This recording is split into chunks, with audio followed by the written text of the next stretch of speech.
The dust never settles. Listen to me. Robert Castellano is dead. They found him in a pond in August of 2019, and they called it an accident. His family took the insurance money. The town moved on. But what you need to know is this. It took me 15 years to make sure he didn't get away with what he'd done. 15 years of watching a man walk into church every Sunday like he had no sins at all. My name is Michael Castellano. I'm his nephew, and I'm going to tell you what happens when a family decides that some sins are too big to forgive, and when you realize that the law won't protect you from someone powerful enough to hide behind it. This is what I should have never told anyone, but you need to hear it. Coldwater, Nebraska, a town where the sky is so big it makes you feel small, where the Castellano family had run things since before anyone my age could remember. My father was David. My uncle was Robert. 7 years between them, but it might as well have been 7 different worlds. David believed in the old ways. Work hard, pay your debts, protect your family, keep quiet. Robert wanted more. He wanted to build things. He wanted to be important. He wanted power. By the time Robert was 30, he was already wealthy, connected. He married Barbara, and suddenly he had access to everything he'd been hungry for. And my father just watched it happen. Quiet, the way Castellano men are. We didn't know yet that this hunger my uncle had, this need to control everything and everyone around him, wasn't just ambition. We didn't know it was something darker. Not until that summer in 1985, when everything changed. And I still remember the exact moment I understood what my father had done to try to stop it. My sister Catherine was 10 years old. She was brilliant, bright in the way that made you believe she could become anything she wanted. She loved her Uncle Robert. We all did. He was fun in a way our father wasn't. He laughed loud. He had stories about places we'd never been. My mother asked if Catherine could stay with him and Barbara for a few weeks that summer. It sounded normal. It sounded safe. Catherine came home after 3 weeks, and something in her had gone quiet. Not tired. Not the normal quiet of a child. A different kind of quiet. The kind where you can tell someone is guarding something inside themselves, and they'll never let you see what it is. My mother asked where they'd gone, what they'd done. Catherine said, "Nothing much. Just stayed at the house." My mother asked if Uncle Robert had been nice to her. Catherine said, "Yes, he was nice." And I remember standing in the doorway, watching my mother's face. I remember her hands shaking while she washed the dishes that night. I remember her sitting on the edge of the bed, staring at nothing, and knowing, without anyone saying it out loud, that something terrible had happened. But Catherine wouldn't say more. And that silence became the wall that would separate our family for the next 30 years. My father came home from work. My mother told him something was wrong with Catherine. Not what, just that something was wrong. And my father did something I didn't understand at the time. He went to Robert's house, alone. On a Saturday morning, he got in his truck and drove 15 miles to the big house on the east side of town. The one with the marble counters and the in-ground pool and all that space that money buys you. He was inside for 3 hours. When he came home, he sat at the kitchen table and drank coffee, not speaking, not moving, just sitting there like something had broken inside him, and he didn't have the strength to put it back together. My mother asked what he'd said to Robert. He never answered. He just said, "It won't happen again." And that was it. That was the entire conversation. My father never told us what happened in that house, but whatever he said, whatever he did, cost him the rest of his life. For the next 10 years, my father and Robert barely spoke. Holidays became careful choreography. Family events required planning. You had to make sure they were never in the same room for too long. You had to make sure conversations didn't happen. You had to maintain the lie that everything was normal. No one outside the family knew why. That was the whole point. Meanwhile, Robert's life kept moving upward. He got richer, more connected, more visible. He bought the old bank building downtown and renovated it into office space. He joined the country club. He donated money to the church. He donated to the high school. He became a man whose word meant something, a man whose character seemed unquestionable. This is what I didn't understand then, but I understand now. Robert wasn't just someone who'd hurt a child. He was someone who had learned how to make himself untouchable. He understood that in a small town, reputation is a shield that protects you from everything. Not shy, not withdrawn in a normal way, but quiet in the way that comes from knowing something that you can never say out loud. Quiet in the way that survivors learn to be quiet. She was brilliant, smarter than me, honestly, but she didn't go to college. She worked at the bank after high school, at Robert's bank, in his building. She walked past his office every day and said nothing. She married a decent man named Jack Patterson when she was 22. They had a daughter. Catherine was a good mother. Everyone said so. She was just also a ghost, present but not there, living but not alive. My father had a heart attack in 1996. He survived, but something had broken. He knew it. I could see it in how his hands shook. I could see it in how he'd sometimes stare at nothing, like he was somewhere else entirely. I remember sitting with him in the hospital, and he gripped my arm hard enough to leave marks. "Some things are too big for one lifetime," he said. "Sometimes they carry over to the next person." He wasn't talking about what had happened to Catherine. He was talking about something he'd done, something that had cost him the rest of his life. I didn't understand what he meant then. I understood later. My father died in 2003. He was in his garden in the early morning, between the tomato plants, and my mother found him already gone. When he was dying, something shifted, and my mother realized that she had to tell someone the truth before she ran out of time. My mother called my father's lawyer and made sure everything went to her. 800 acres of good Nebraska land, the house, about $200,000 in savings. Robert didn't contest the will. That surprised people, but Robert just let it go. My mother did something my father had never done. She called Robert and asked him to meet her for coffee at the diner in town. I only know this because she told me later, when she was starting to acknowledge things she'd spent 3 decades not speaking. According to my mother, Robert showed up exactly on time. He ordered black coffee and didn't touch it. My mother ordered tea. She stirred it for a long time without drinking it. David knew, my mother said, about Catherine, and he knew that you knew he knew. Robert didn't deny it. He didn't apologize. He just said, "That's a long time ago, Linda. People move on." And my mother said something that made Robert finally look directly at her. "You were very careful after that," my mother said. "You understood the risk." What my mother said next was the moment she changed everything, and she didn't even say it directly.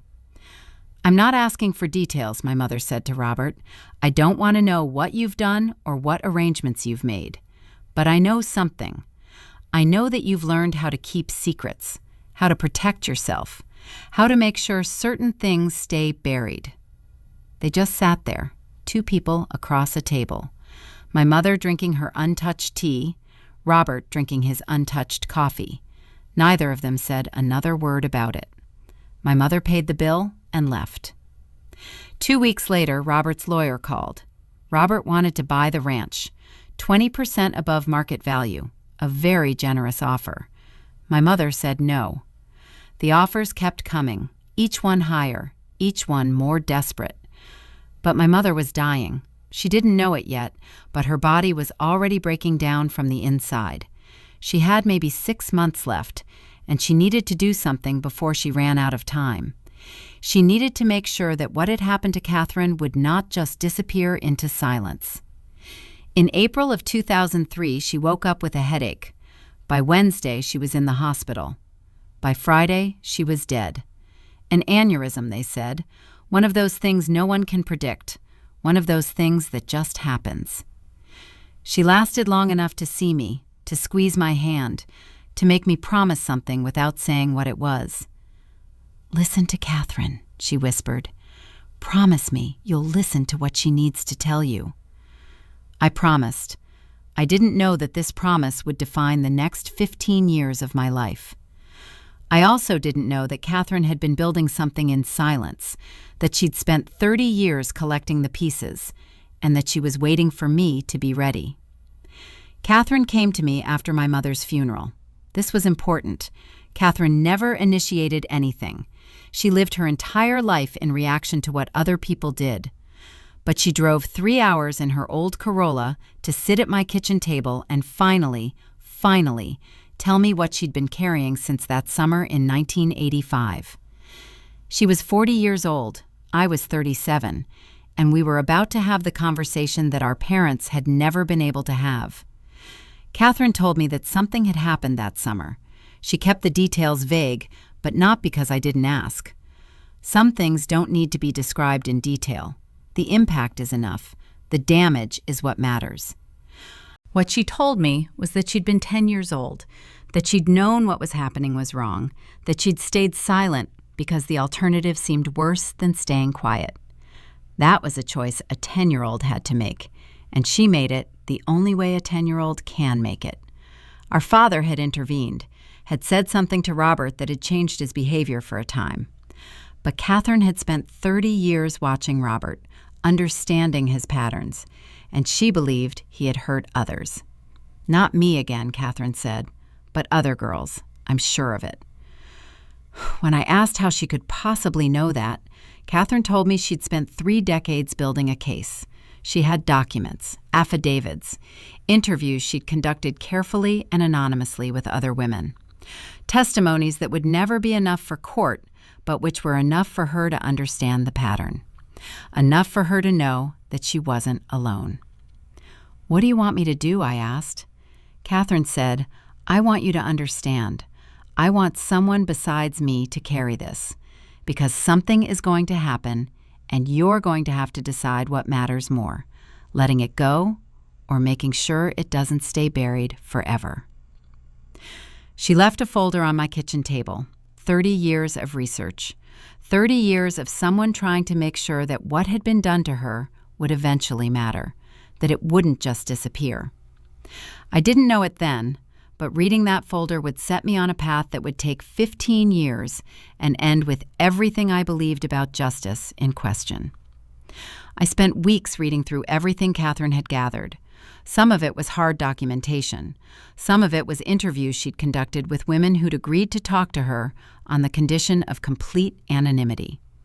Some of it was inference, based on patterns that, once you saw them, became impossible to unsee. There was an affidavit from a lawyer describing a settlement between Robert and a family.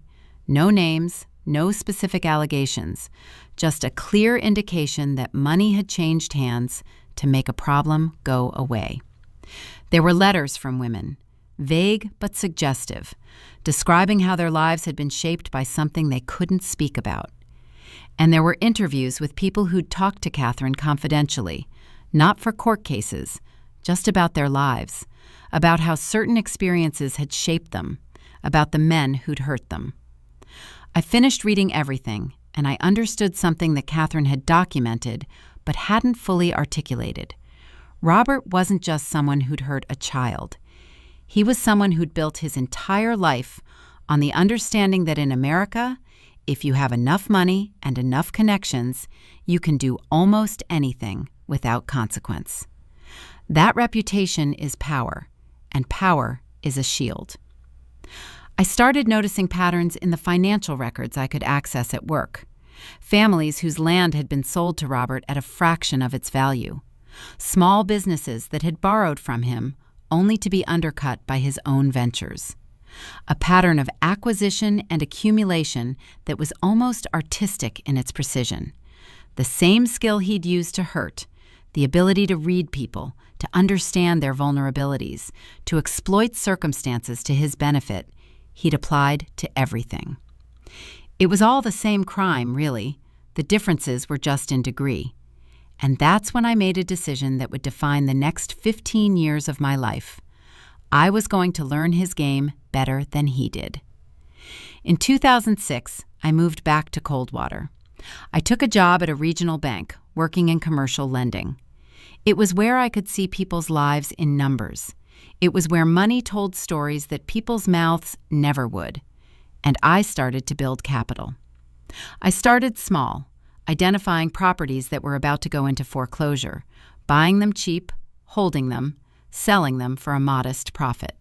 It was legal, it was ethical, but it was a direct mirror of Robert's own business model, except that I made sure the families I worked with understood the terms and walked away having made money, not lost it.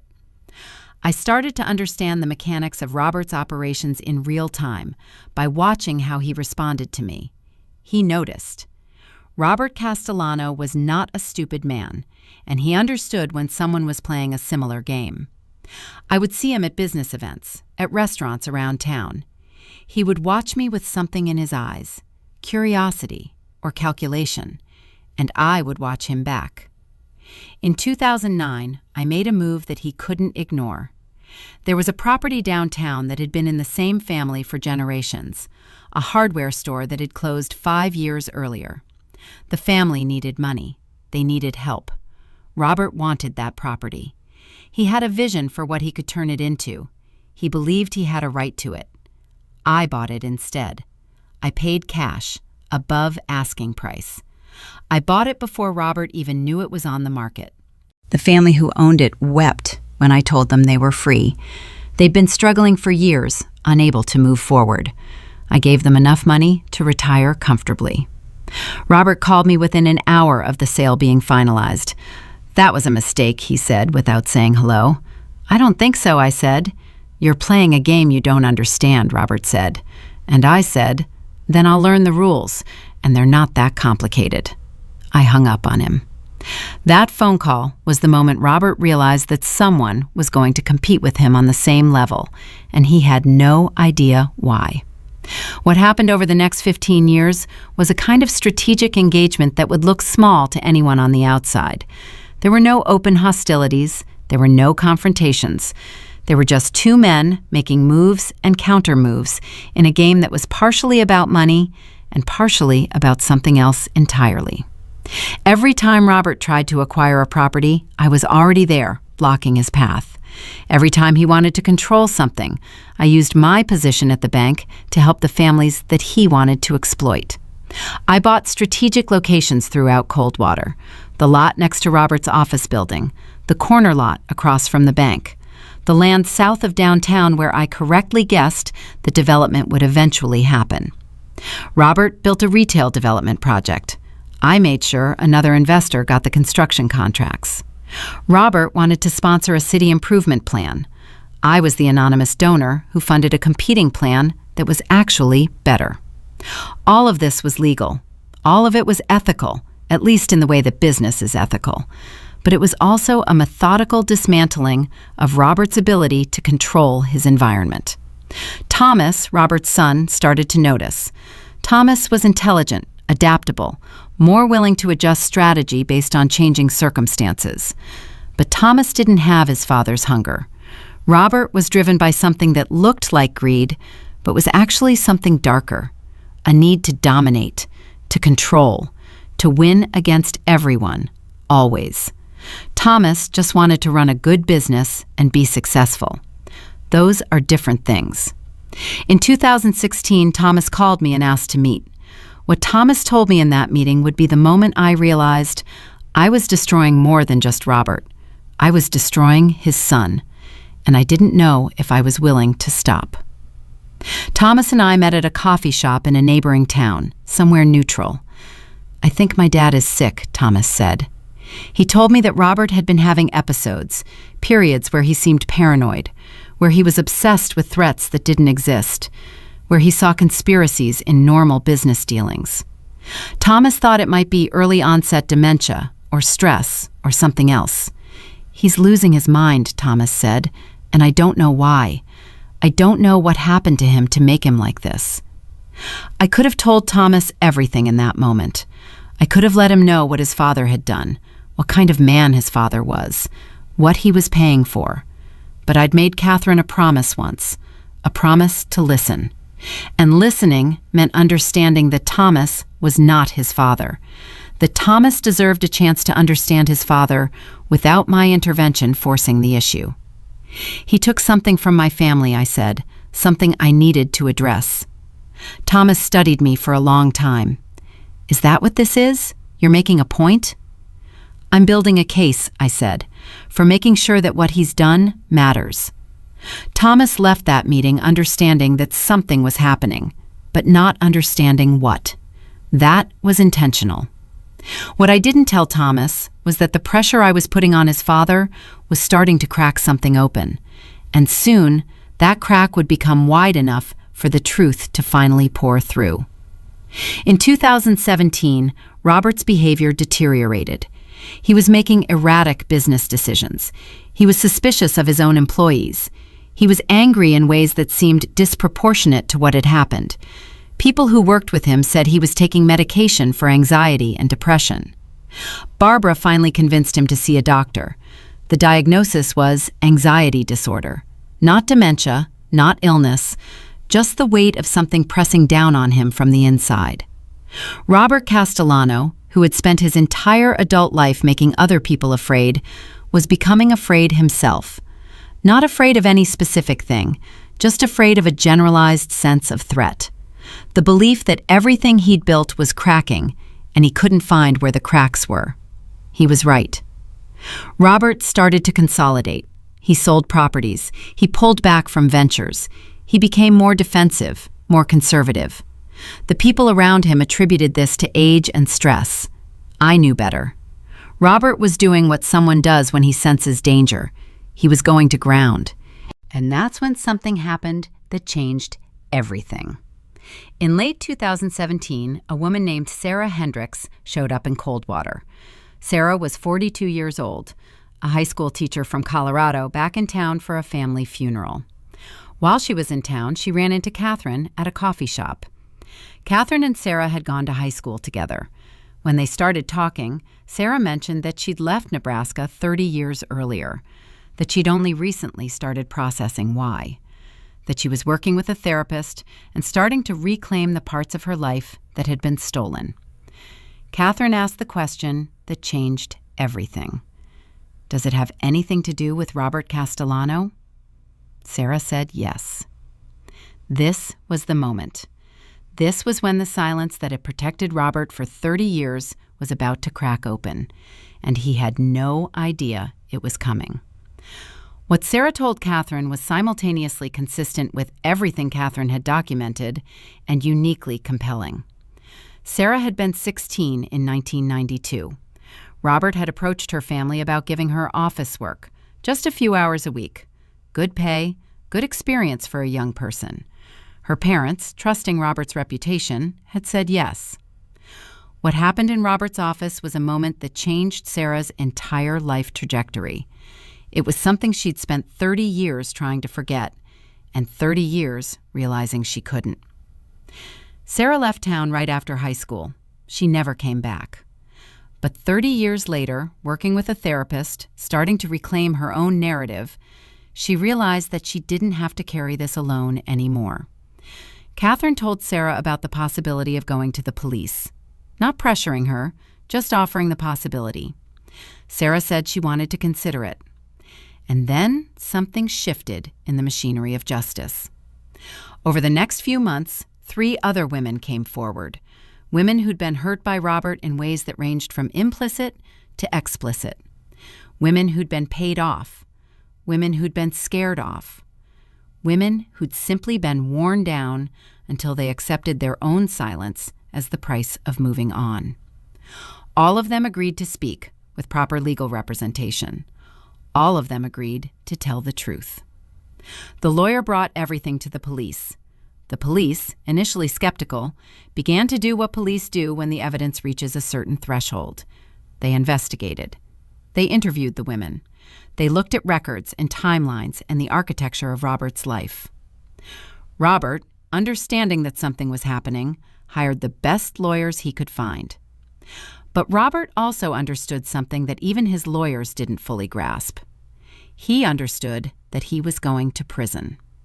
And that understanding led him to make a choice that no one expected. A confession that would destroy his family, but finally tell the truth.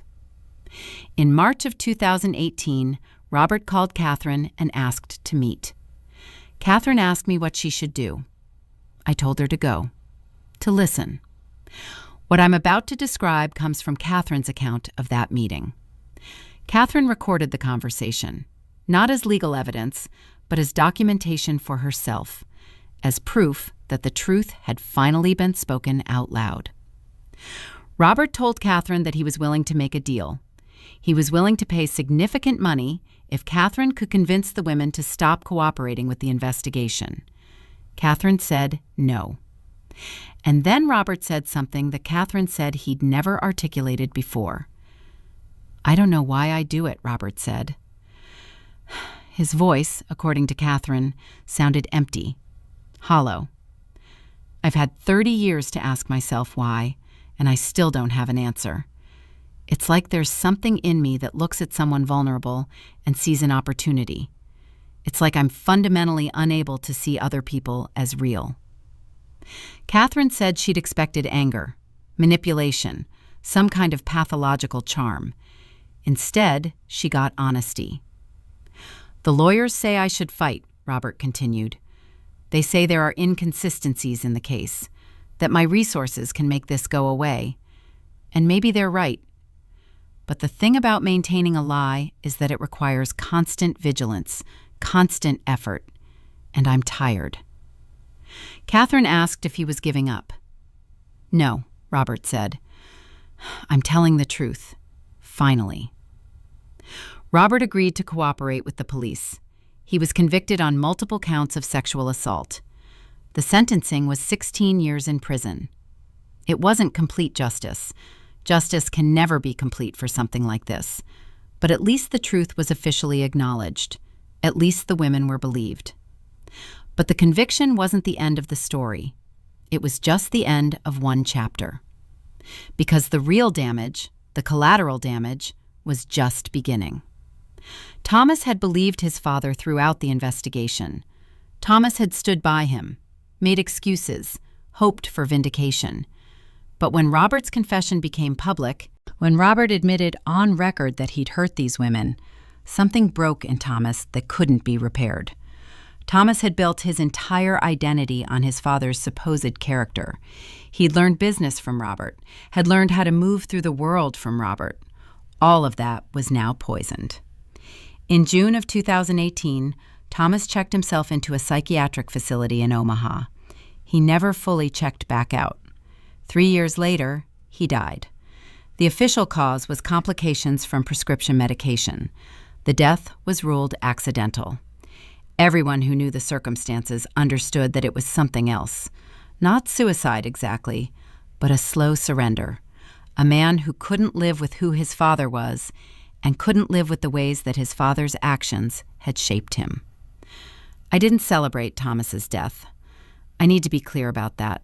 Thomas was innocent. He hadn't hurt anyone. He was just the son of a monster, and that inheritance was enough to destroy him. I stood at his funeral and watched his mother, Barbara, and his sister, Elizabeth, and I realized something terrible. I realized that in my pursuit of Robert, in my 15 years of strategic engagement, I had also destroyed an innocent man. Barbara divorced Robert. She sold their house and moved to Arizona. Elizabeth was angry at her mother for not protecting the family's reputation, and they had a damaged relationship that never fully healed. Catherine, for the first time in 30 years, seemed to achieve something like peace. Not because Robert was in prison. Prison, she would later tell me, felt surprisingly meaningless. But because she had finally spoken. Because her truth had finally mattered. And as for me, I felt empty. And I was about to realize that the real cost of what I'd set in motion was still coming. I was wealthy. I had built a successful business. I had helped bring the truth into the light. I had made sure that what Robert had done would finally be acknowledged. And I was hollow. I had spent 15 years building toward the moment of Robert's conviction. And when it finally arrived, when Robert was convicted and imprisoned, I felt absolutely nothing. This is the moment where I should have felt victorious. This is where I should have felt satisfied. This is where justice, if there is such a thing as justice, should have felt like closure. Instead, I felt the weight of everything I'd done, and I couldn't separate the weight from the victory. I understood something that my father had been trying to tell me all those years ago. Justice is not about balance. Justice is not about making things even. Justice is about what happens to the person seeking it and what they become in the process of seeking it. It's a kind of death, slower than actual death, but just as final. I sold most of my business interests. I left Coldwater. I moved to Montana, where the mountains are big and the sky is bigger, and I thought maybe that distance would help me understand what I'd done. It didn't. Catherine and I still talk, but our relationship carries a weight that no conversation can fully express. We can never discuss certain things. We can never acknowledge explicitly the questions that both of us carry. But that silence binds us too. And then, in August of 2019, exactly 1 year after Robert was imprisoned, something happened that I still can't fully explain. Robert Castellano was found face down in a pond on the prison grounds on August 15, 2019. The official cause of death was accidental drowning. There was no evidence of foul play, no investigation into circumstances beyond the cursory. Just an old system failing in the way old systems sometimes do. The cameras in that section of the prison yard had malfunctioned that night, the kind of thing that happens occasionally in aging facilities, unplanned and unremarkable. I don't know who was responsible for what happened. I know that Robert is dead. I know that it happened in August, the same month that he had hurt my sister 44 years earlier. I know that coincidence exists, but I also know that coincidence can feel like something else entirely when you're standing in the middle of it. I know that the official explanation is that it was an accident, and that explanation will likely stand forever. In the months before August 2019, I had lived with a lot of anger. I had made certain decisions about how my money would be spent. I had conversations with people who understood what I wanted, even if I never said it directly. Some of those people had connections I didn't fully understand. Some of them had access to places I couldn't go. Did I cause Robert's death? I don't know. I've spent 5 years trying to answer that question, and I still can't. What I know is that Robert is dead, that Catherine got a form of justice, that the other women were believed, and that the cost of all of this was my own certainty about who I am. I can't claim I didn't want him dead. That would be a lie. But I also can't claim that I caused his death, because I don't actually know what happened that night. I wasn't there. I didn't pull anyone into the water. I didn't arrange for specific people or specific moments. I don't have direct knowledge of what occurred or how it occurred. And maybe that ambiguity is the most honest thing I can offer. The investigation was cursory. The conclusion was straightforward. The case was closed. And I have lived for 5 years with the knowledge that I don't know if my desires somehow shaped events, or if I'm just a man who wanted something, and coincidence, or chance, or fate delivered it anyway. And the worst part? The worst part is that even now, I still can't decide which answer would be worse. It's now 2024, 5 years after Robert's death. I'm living in a cabin in Montana where I can see the mountains from the window. I have more money than I need and not enough peace. I wake up some mornings and I can't remember if I'm someone who accomplished something necessary or someone who became something I don't recognize. The town of Coldwater moved on. That's what small towns do. They absorb the dark things and keep moving. The official story is that Robert drowned, an accident, a tragedy, the kind of thing that happens in prisons sometimes. No one significant is disputing that story. The authorities reviewed the cameras and found that there had been a technical malfunction, something that happens occasionally. The investigation was completed. The case was closed. I have never been caught. I will never be caught. Not because I necessarily did anything that needs catching, but because I don't fully know what happened, and I can't confess to something I can't define. But I think about Thomas sometimes. I think about how my pursuit of Robert also destroyed an innocent man. I think about whether justice was served or whether I just became another version of the monster I was trying to stop. The truth about revenge is that it never really solves anything. It just moves the damage around, spreads it to new people, ensures that the pain continues in different forms. Catherine got closure. Robert faced consequences. The women were believed. But the cost is that I live with a question I can never fully answer. The cost is that Thomas is dead. The cost is that Barbara lost everything. The cost is that a family will never be whole. Some people might argue that all of that was worth it, that stopping Robert, that preventing further harm, that bringing truth into light, that all of it justified the collateral damage. They might be right, but I don't know if I believe that anymore. What I know is that dust in Nebraska never settles. You kick it up with every step, and it hangs in the air behind you, and it covers everything you touch. You can't clean it away. You can't escape it. This is my confession, but not about whether I'm guilty of anything specific. I don't have the answers to that question. This is a confession about something more fundamental. I'm guilty of becoming someone I never wanted to be. I'm guilty of destroying more than just the guilty. I'm guilty of believing that I could engineer justice when all I really did was engineer tragedy. I'm guilty of the choices I made, and I'm uncertain about all of it. So here's the question I want to leave you with, and I want you to think about it carefully. Was Robert Castellano's death justice, or was it just another tragedy added to the pile? Did I save my sister by exposing the truth, or did I destroy her by making her watch her trauma become public? Did I stop a predator, or did I just become another instrument of harm, dressed up in the language of righteousness? I don't have the answers anymore. I used to think I did. But the more time passes, the less certain I become. And maybe that uncertainty is the only honest thing I have left. My name is Michael Castellano.